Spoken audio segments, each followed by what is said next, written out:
Milky,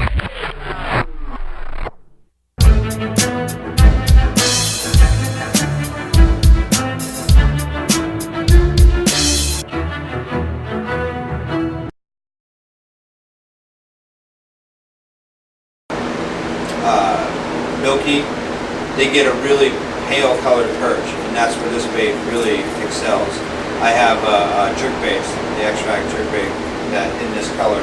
That's basically all I throw out there if I'm throwing a jerkbait, is this color. A couple of tried and trues. Some people don't consider them a topwater bait. I do. Rapala, balsa, standard minnow bait, 3 hooks. I think this is an 11. These are great because you can just twitch them a little bit, they'll dive just slightly and rise to the top, dive a little bit, rise to the top. There are a lot of people out there, that old timers, that they swear by this bait. In fact, that color right there, silver side, black back, kind of hard to beat. They're light. You almost got to throw them on spinning gear. A guy named Dave Newby, you guys may have read some of his reports online. This is his favorite bait. This guy catches a lot of fish, and a lot of big fish. The other version of the Rapala style that I like to throw is a broken back one. They're jointed minnow. The cool thing about this thing is if you hold your rod tip high in the air, this thing will just walk like a wake bait right on the surface and just do this back and forth, and fish will blast the hell out of this bait here. This is the only color I throw in this one because it's typically trying to represent an injured minnow, and it's hard to beat black back silver sides for that. Once again, I can't stress enough, monofilament, because it floats, has a little bit of stretch, gives you some give for the treble hooks. You're not tearing hooks out of fish's faces. The moderate or light rods to give, once again, to give some give to those fish and allow them to take that bait deep enough before it feels the weight or the tension of the line and hook the fish. Plus it makes it a lot easier to play that fish and gives you more give. Like I said, I go with the heavier rod just because I want to have a little more hook setting power on a long cast. Also, it allows me to throw fish, baits like that, gunfish, baits that are 3/4, 5/8, that on a lighter rod are really going to load that thing up when you cast it, which is not really good for a fishing rod. A lot of people don't realize that line weight, that lure weight on your rod is not designed just as it's really important that when you load that rod up, if you've got a heavy lure on that thing, you can actually break that rod on the cast. I've seen it happen. People trying to throw a 1-ounce lure on a 6 to 12 rod or something. Throw it back like this, throw it back like this, and just keeps going and snaps. Some people, like I said, I know throw braided line on these. I'm not a fan of it. Some people are. The one advantage of braided line on a topwater bait is on that long cast.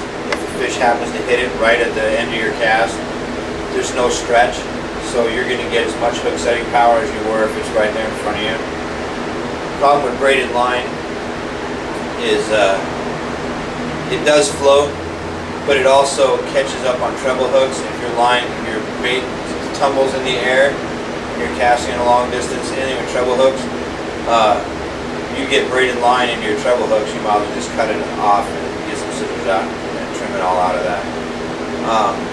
Dual lock snaps, they're going to help you as far as being able to change your bait more often. They're going to put more action to your bait. They're also going to, but you still want to retie pretty often. And yeah, and then as noticing over here, I use a lot of these hook bonnets, as they're called. Lure Jensen sells the original ones. They do make some copies of them as well. The hook bonnets seem to work the best. Some of them tend to be a little loose and they'll fall out in the tackle box. I mean, I can pull a bait out here, any bait I want, without having to sit there and do the barrel of monkeys trying to get your lures apart. Being a tournament fisherman a long time ago, not so much anymore except here in the club, time management is all that, even a few seconds here or there. The dual lock snaps, being able to change your bait quickly when to changing conditions and stuff like that helps a lot. Being able to not have to untangle your baits to get them out of the box to find the right one you want. They're not expensive. I've got more.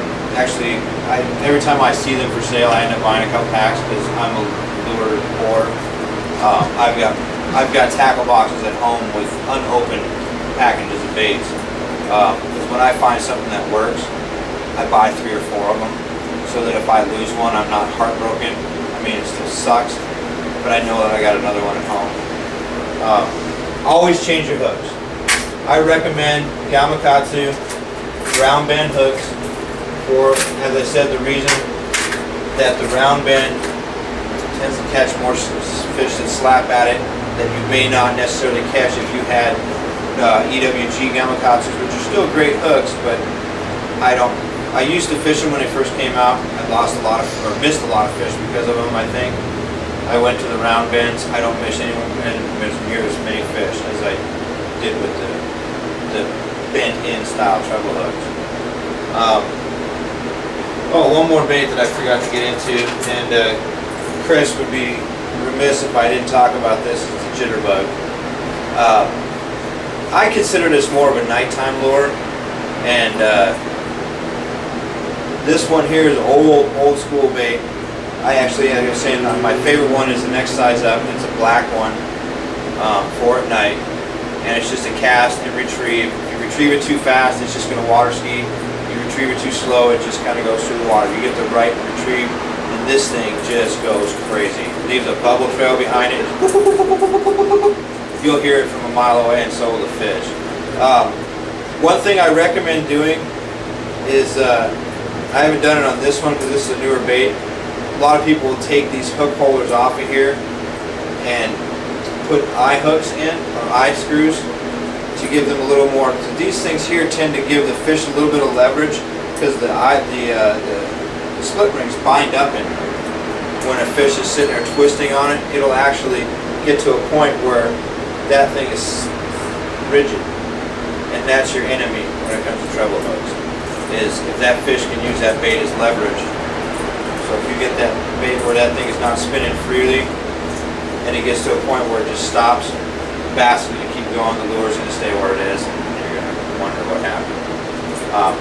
But you have to, they come with 2 screws on either hook holder holding this little piece of metal that which in turn holds a split ring.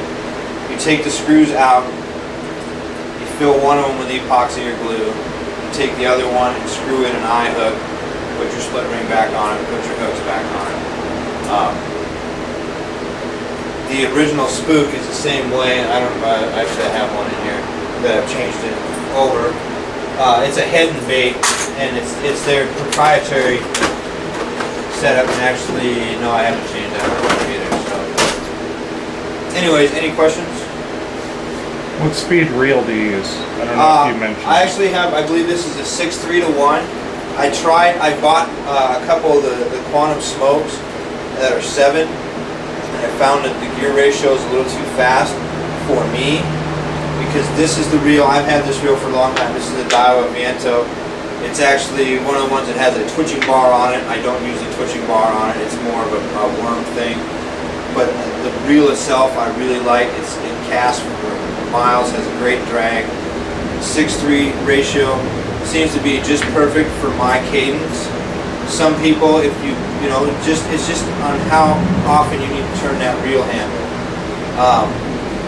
If you're used to fishing with a 7.1, or if you learn to walk the bait with a 7.1 reel, more power to you. What's his name? Brandon Palyanak? He fishes like a 7.6 to 1 ratio reel, which his reasoning behind that is that it'll take up a lot of line when he needs to. But once again, it's all about what you learn to fish it on.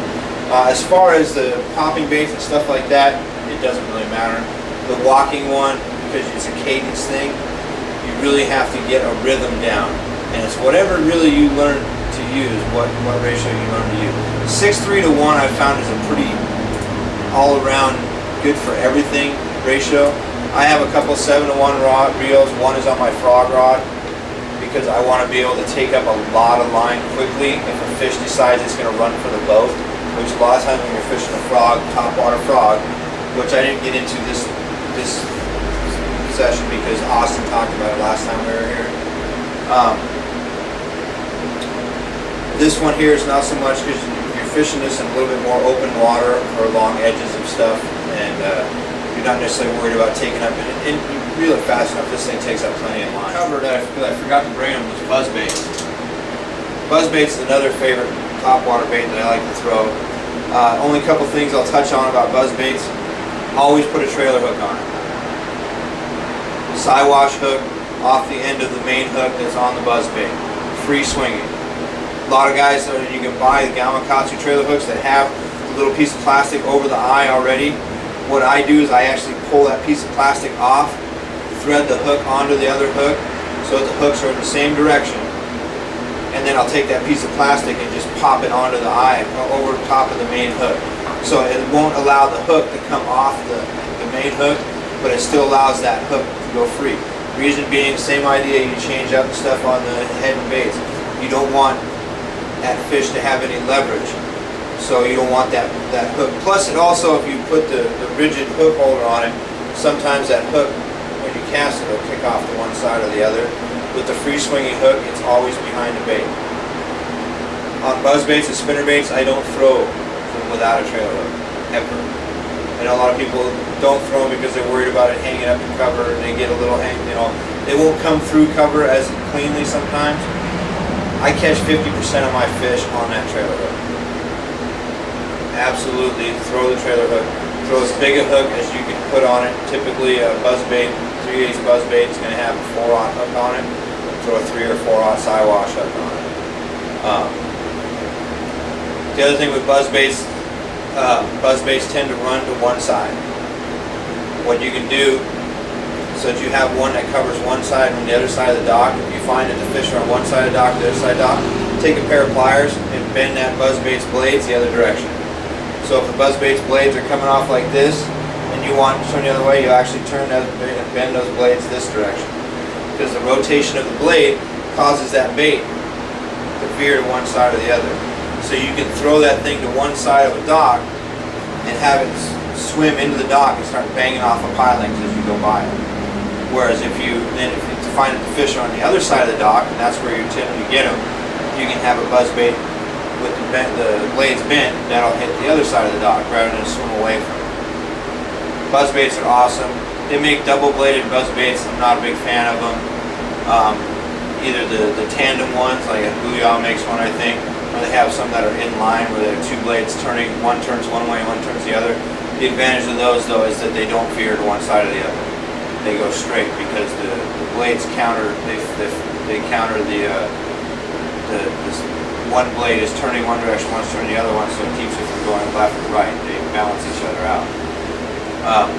The other thing is I throw braided line on a buzz bait.